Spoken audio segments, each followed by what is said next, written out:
Good morning, sir, and welcome to M Prime. Hi, good morning. Good morning to you and your many viewers. Good morning, sir. Thanks very much for joining us on the program. We hope all is well. Well, the NTA is quite busy when it comes to election progress. You have indicated in September that the NTA will be contesting 10 seats in the election. And just as recently as 2 weeks ago, you named two more candidates to contest. I believe it is Chaguanas and San Fernando. But coalition conversations, political allies is one of the major talking points leading up to this election. I'm aware that the NT was supposed to have conversations with Hope, and I believe also the Congress of the People, if I'm not mistaken. Those two parties are now having conversations with the United National Congress. So, what position does this leave the NTA in contesting a next election? Sure, it is pretty straightforward. Every political party has their own right to go in whichever trajectory they wish. So if you want to go in a certain direction, and that is your decision, well, so be it. Our political parties can meet with whoever they feel. Political parties can have their own view to say, well, I would like to meet with this other party. That is fine. We do know that the Congress of the People, they had put out a press release, I think, yesterday, where they stated that that was all it was. It was just a meeting that they had with the UNC. So this perception that we're getting about this massive coalition between all the parties based on a meeting, that is totally untrue. I think it is rather unfortunate. What we have been having constantly over the last several months have been meetings with Hope, Congress of the People, the NTA, because we continue to try to build something of a foundational structure to prevent a repeat of what took place in 2010 to 2015. But you know what is very interesting is that many persons in the media, how they based on their support for political parties, how they write articles is very interesting because Anna Ramdas from the Express, who never says anything negative about the UNC ever, in the same way that Rhea Tate will never say anything negative about the PNM, she said Kamala blanks Gary. How could I be blanked if it is that, it's like I was supposed to be there. If that is the case, why did she put a headline that Kamala is blanked by the NTA Hoop and Cop? Because we had meetings constantly every Saturday. So it's not that the NTA we were blanked. If it is that there was any invitation, the first thing I would have done is find out what the invitation was about. I wouldn't have Barry Padarat contact me to tell me that the political leader wants to meet with me. I'll put Barry Padarat in his place and say if the political leader of the UNC wants to meet with me, she has my number, which is what he did with other political leaders. And I told them that. I said there must be some degree of respect. And that I think has always been the problem. What I'm hearing from so many people in the UNC, what you're going to, you all are trying to split the votes, your PNM, because once you don't help the UNC, you become a PNM automatically in this country. It's never the case of it is my right to be in the political party that I support or I choose, which again, they have short memory in that Kamala Prasad-Visesa was a member of the NAR in 1991 and went up against the same UNC. So I don't know if Kamala was a PNM at that time. So we will continue to do what is required. I think that the main concern that you're hearing now, Kamala Prasad-Visesa stated that it is because of my statements over Jillian John, and that is all right. If that is her decision, that is going to insist that there's no dialogue, then the UNC would go on their own and they would lose. The UNC has lost every single election in the last 36 years. Anytime there's a three-horse race, 36 years. So you'll think that they would have known by now. And this is not in any way to cast any negativity on the UNC. It's a very powerful party. It's a brilliant party that has done so much for this country. Unfortunately, because of how our constitution is laid out through first past the post, they may have more supporters than the PNM. But because more of their supporters are in Central and South, they are not going to ever win the marginal seats anymore without the support of a third party. And that has been shown, it has been seen in 1981, 1991, when Kamala Prasad-Visesa was there, and in 2007. Interesting in that regard, but actually, let's, you raised what the opposition leader said. Let's focus on that just for a moment because he's quoted as saying in the papers by that same Anna Ramnas article that, and I quote, I think we have common ground with them, like us, they want to see the backs of this bunch of misfits and incompetent people, but we have differences as well. And this is in reference to why the NTA was not present or invited to any of these meetings. So let me start by asking exactly what do you think the United National Congress and the NTA have in common other than being an opposition party to the People's National Movement? But and therein lies the problem. We can't just team up to bully the PNM to defeat the PNM. That's easy. We have tried that. We tried that in 1986. It worked, and then it collapsed. We did that in 1995 with the 17-17-2. It worked to remove the PNM, and then it collapsed. We did it in 2010 with the COP joining with the UNC. This concept of let's just join together, hold hands, sing Kumbaya, and beat the PNM, it does not work. The country is fed up of that type of politics. That is what happened in that photo op, Let's all join together, and our common goal is that whole photo op was let's join to beat the PNM. That is what will cause the collapse. This time, Gary Griffith is here, not Winston Dukaran, not Prakash Ramada, not Carl Hudson Phillip. This is something where Gary Griffith is not A.N.R. Robinson. I am very tactical, very strategic, and for this to work, there must be a proper foundation. There must be rules of engagement. There must be mutual respect. People in the UNC have a problem with that because whereas other political parties may, you send a call, hi, political leader, yeah, this is Barry Padarat. Come and see the political leader now of the UNC. Okay, and then they fly down there, they ask for police escort because they're all excited. Therein lies the problem. We understand that the UNC may have 6 times more support than the other parties. But without that 50, 60, 70,000 we have, you can't win the marginals. So we're not here to hold you to ransom, but have some degree of respect for us. You can't be calling us small parties, pop-up parties. Who are you all? You all are irrelevant. You bring nothing to the table. Who's your political leader? How many votes you have? And then call us in. That is what I always spoke about, known as political domestic violence. You say your things, and then after you want to come out, hold hands and say, let's join together. The floating voters are a very sensitive lot. They're intelligent, whether you call them the knife and fork, the middle voters, the bridge constituency. They have seen themselves being used and discarded. They are not going to buy into any cosmetic approach of let's just do a photo up because Barry Padarat is lining us off in a strategic way and then let everybody figure, okay, so now that you have floating voters that represent third parties, just get them now to vote for the UNC candidate in the marginals. It is not going to happen. I know how these floating voters think. So for me to get them to buy into the fact that 147,000 last count in 2007 is probably much more, to buy into these independent voters just to say, let's just get rid of the PNM, so let's join together. No. We have to show to them that there's a cemented bond of mutual respect, recognition, that is going to cause them to say, let us give them another chance. I think the vast majority of the country want the PNM to be removed, but they are not going to vote for a UNC government. They are prepared to vote out the PNM if they know that there's a representation of that bridge constituency political parties, whether it be a combination of NTA, COP, HOPE, MSJ, whoever you call it, working with the UNC government. That is going to happen. That is going to be an avalanche. You're going to get another, it might be a 29-12, but you're going to get a 25-16, 24-17, because seats such as St. Joseph, Tunapuna, San Fernando West, Sangre Grande would be won based on an alliance.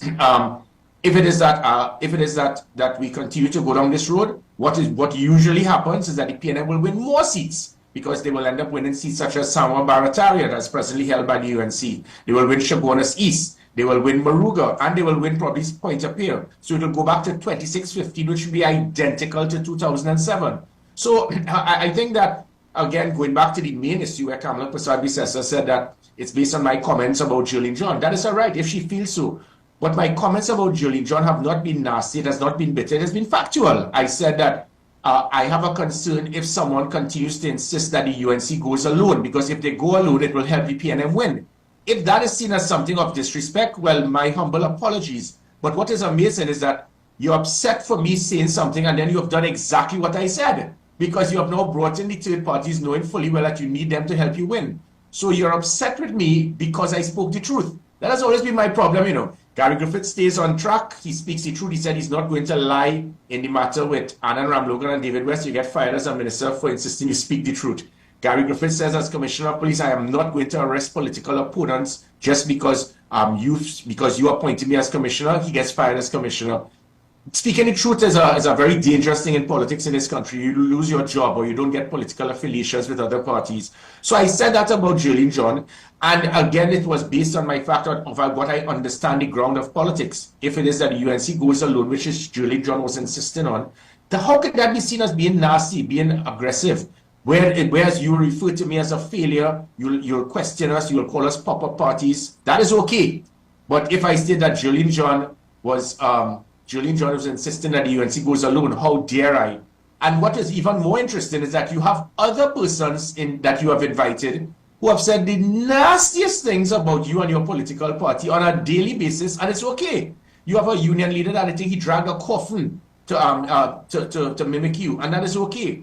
But if I state that Julian John is getting it wrong, that the UNC, if they go alone, they are going to cause the PNM to win, that becomes a major issue and a talking point to prevent an alliance. If that is what is going to be the issue to cause the UNC not to go with the NTA, the UNC unfortunately will spend another 5 years in opposition, because I could assure you the cosmetic plan, and I think you would have seen it from all of the Facebook pages, the comments, 98% was negative. People saw it for what it was. It was a good attempt to say, let's bring in these people to try to see if we could sideline Gary Griffith and the NTA. It did not work. I think that there is definitely room for dialogue. Things, all it requires is communication, but it cannot be a common goal of let's just join together, hold hands to beat the PNM. Well, the opposition leader for the course is saying we cannot be attacking each other if we are to work together as a team. You were once an advisor to Mrs. Kamala Prasad-Bissessar, working directly with her. Do you have an understanding of exactly what her strategy or approach is at this point? Is this something that you are familiar with, given your previous working relationship with her? She is very strategic. I think she's fully aware of the dynamics of politics. And again, it went right back to the pre-local government election, where Julian John continued to state that we do not need you. We are the strongest we have ever been. And I said, I don't know what planet you're on, but it's not going to work. And what was amazing is that you listen to Anna Ramdak's comment, where she said that certain persons within the UNC have been advising the political leader that there's no need for the NTA because they did not give enough support and it didn't help the UNC. That is as dumb a comment that you can make. Whoever told Kamala Prasad-Bissessar that should be removed anywhere around her, because they're as ignorant as they come. The reason I spent the vast majority of my time during that local government election campaign for 3 months, every single Saturday for several hours, walking with her UNC candidates in San Fernando West. Every Monday and Tuesday for several hours with her candidates in Sangre Grande, at her request, with her asking me, please walk with my candidates to get the previous COP voters to vote for my candidates. I worked with most of her candidates from Wednesday to Friday in the corridor, and the results would have been there. What they have done is superimpose the votes from local government election onto the constituencies for the general election to show Kamala, look, we got 5,000 votes to 4,600 votes in San Fernando West, and those are UNC candidates, so we don't need Gary. Foolishly not understanding that for every 5 houses that I walked, one house said, Gary, this is a COP house. We do not we do not support the UNC, and we have never supported the UNC. But if the NTA is there with them, we will vote for the UNC candidate. That is what they saw. So had the NTA gone into San Fernando West, it would have been more like 4,600 PNM, 4,000 odd UNC, and 1,000 or 1,500 odd NTA. That is how it has always been. So the NTA supporters, most of who would have been previous COP supporters, voted for the UNC candidate. And then they looked at that and said, look how good we did it. But you did that because of the support of the NTA. And then they looked at the difference, whereas in 2019 local government election, PNM lost 30,000 votes. The UNC went down from only 10,000, but they said, well, look, there was a decrease, so it meant Gary didn't help. There's been a vast disenchantment across the country, which is why there was a decrease of 34 to 30% in the voting turnout in local government election from 2019 to 2023. But because the PNM lost 30,000, the UNC-NTA coalition lost only 10,000 because the NTA put back an injection into it. So had the NTA not been there, the UNC would have probably lost 30 or 40,000 support voters as well. So that is where they are not seeing that. And if it is that they're going continue to go down that road, it would be unfortunate. But I think the polls, I mean, I have seen the polls from a major political party that has the PNM winning easily in a two-horse race. In fact, it will be 23-18. They will win Maruga as well. And you would have seen it. Sorry, a quick point here. As simple as you can get. In Indian Walk, there was a tie because NTA supporters, as small as they were in that area, voted for the UNC candidate. 6 months later, that same seat in a by-election without the NTA support, they lost by 600 votes. So from 0 in a tie, they lost by 600. And they then tried to foolishly state, well, it's because they were spending time in an internal election for the UNC. It was a Muslim religious period. PNM paid people. Come now, man. You will come from a tie to 600 loss in a 3,000 vote area. That is because just about 300 NTA voters who were previous PNM voted for the UNC candidate. And then when they realized there's no NTA, those persons went back to the PNM. PNM went up 300, UNC went down 300. And that is a same area that belongs to Maruga, that is a marginal seat. So that is why they will lose Maruga without the support of the NTA. Well, it's interesting that you mentioned that because I can't quote exactly who the party sources are, but according to one article, it quoted party sources saying that following the UNC analyzing the data, it found that the NTA did not help the party gain any ground. But Mr. Griffith, this just seems to be a bitter back and forth. I mean, at this point, you spoke about reconciliation a couple months ago. Is that still something that you think the NTA is willing to do following what can be seen as a year of just a political rivalry from what was political harmony? Well, definitely. Let your to supporters of the UNC, persons who would like to see the PNM removed, let your heart not be bothered. I have to stand firm. If I do not stand firm, the floating voters will not come back home. They will not come back to support a coalition government. And there's a person who's a deputy political leader that said several times worse than Kamala Prasad-Bissessar 3 times on a platform to remove her. And he is still there. And there's nothing wrong with that because that is what politics is about. It is a time that we will compete. And if it is that we find that there's common ground, then we will negotiate to find some type of reconciliation.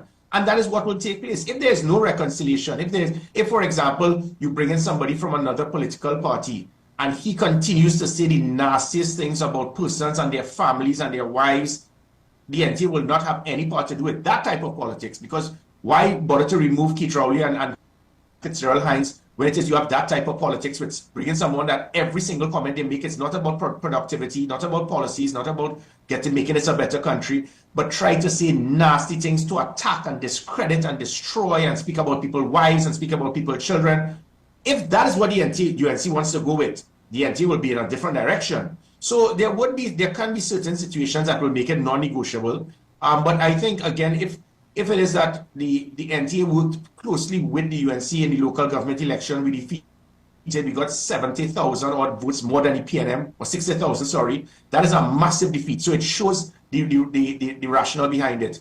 What we are doing now is forming a proper strategic alliance of all the other political parties among common ground. We are going to have an MOU to state specific things. I think the biggest concern, the Jolly John matter, is a red herring. That is going to be rectified. Kamala Prasad-Bissessar making negative comments about me on a platform every Monday night for the last few months, that is irrelevant. Those things don't count because she was jockeying for positions before the finish line with myself, which is what I was doing as well. It is this main thing. It's going to come down to, and I'm going straight politics on this. It's going to come seat allocation. That's what this is all about. Because many political parties who may be very desperate will say, look, you keep your 19 seats, you take all the marginals, and we'll go up for the 12 seats that the PNM will always win. And that is what I can assure the floating voters will not buy into because they will see it as a full UNC government. They are not going to accept it. This is what happened in 2010. The Congress of the People hierarchy sold out. They ensured that the UNC had 21 seats, which should not have been the case. The UNC got 198,000 votes in 2007. The COP got 148,000.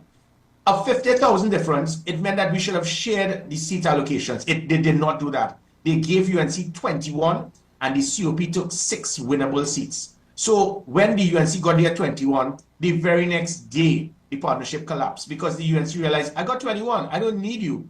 Take some scraps, take 2 state board contracts, and I'm going to give your friend a CPEP contract, and we run a UNC government. That is what caused the collapse.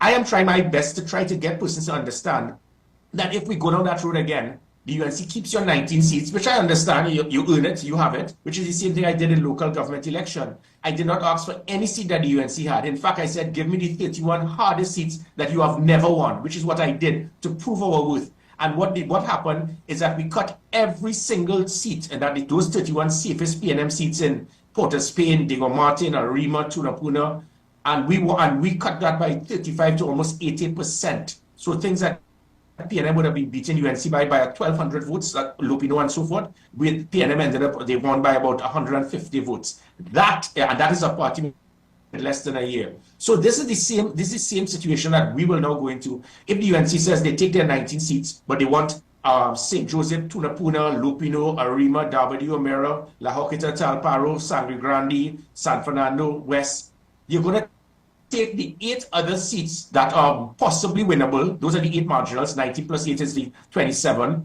And then Tobago got the other 2 seats. That was the 29 from 2010. If you take those 8 marginals, it means that you want a full UNC government, and the third parties would have had nothing other than to try to influence their voters to vote for the UNC candidate in the marginals. It has to be legitimate. It has to be realistic. It has to give the floating voters the impression that there is going to be some degree of representation. That is what a coalition government is. It was never a coalition government in 2010. It was a UNC government with 21 seats, and the COP supported them blindly on every single bill in Parliament. That is not a coalition government. A coalition government was only in 1995 when it was 17-17-2, and you had to bring 2 parties together to get a majority in Parliament. So my concept is, let us have some degree of mutual respect, share the marginals. When that is what this is about. There's a perception that Gary Griffith is going to push on this. The rest of the parties would not. But having spoken to the other parties, I think they are on common ground to agree that, listen, you can't just expect us to go up for the 2 Lavaters, the Diego Martins, the Port of Spains, the Labres, the San Fernando East. You take the marginals by getting our supporters to vote for your candidates, so you'll have a 21 plus UNC government. I don't think that's what the floating voters want. I do not think that's what the country wants. Well, okay, let's focus on that for a moment, because as I mentioned at the introduction of this, the NTA in September said we're going after 10 constituencies.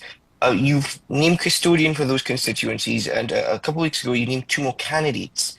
But something that you've mentioned throughout this course, and it's the NTA's conversations with other political entities. We've known about Hope and the Congress of the People for a couple of months now.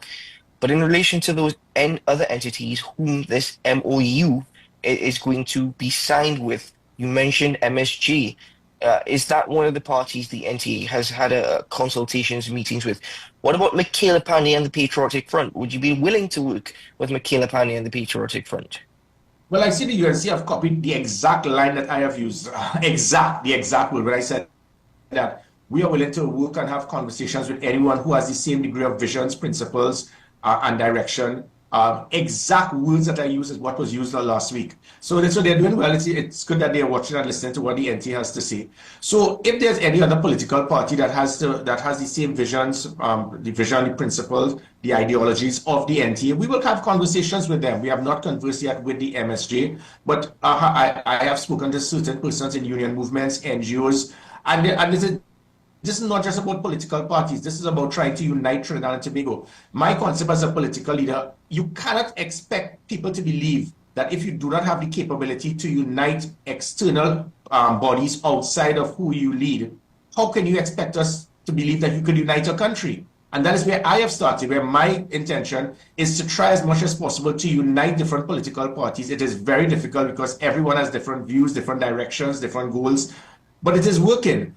And that is the first step for us to form a strategic alliance with different bodies other than the UNC. So I don't know if Anna Ramdas will put any papers, Gary Blank Scamler, because we have been having our meetings to form a proper foundation of a bridge constituency upon which we can now seem to have some degree of dialogue with the UNC if they so desire. So we have not, I have spoken to other political parties as well, and it is building, and I think what we are going to have is something very strong, that is going to be cemented in such a way that is not going to be fragmented. And then we will come to the table and meet with the UNC for us to then discuss. But it can't be, let's just join to be the PNM. We must have the 19 seats. We'll take all the marginals, And if you don't agree, well, then we will just get our social media paid assassins to just say that Gary Griffith is going to split the vote and Gary is a PNM. That line is not going to work anymore for the floating voters. Well, in closing, Mr. Griffith, the NTA's preparation seems to be very much in full swing in respect to perhaps a manifesto or the NTA's vision for Trinidad following 2025.